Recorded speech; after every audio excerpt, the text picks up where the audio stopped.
Hi guys, ayan, papunta kami sa onsen. Ayan, kamain muna kami ng siopaw. Ayun inaantay namin yung bus. Kain tayo guys. Ayan si Mami Jen. Hello Mami Jen. At yun na yung bus namin. Sasakyan namin yan. Kita nyo naman, ang ganda ng bus. Tsaka ang ganda ng tenki ng araw. Ayan, kasama namin mga lolo. Ayan kami, sa loob na kami ng bus sa dulo. Ayan, di ba? Ang ganda ng bus dito sa Japan, di ba?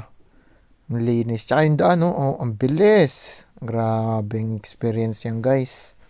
Pero pinas forward ko kasi yan, kaya mas mabilis eh. Ayan, may trend pa. Malayo-layo rin yung biyahe namin. Parang mga nasa 1 hour and 30 minutes din. Pero okay. Ay, hindi. Parang 1 hour lang. Ay, 1 hour lang, 1 hour lang. Sorry.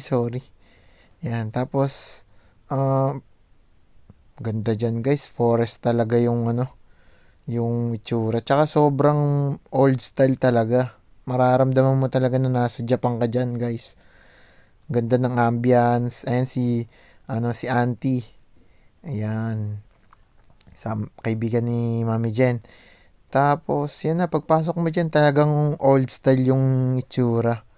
Yan, habang papasok na kami, yan, nag-change outfit na. Kasi sa loob na yan, ipapasok na sa loob. Tapos, pagkatapos namin mag-onsen, yan, kumain kami.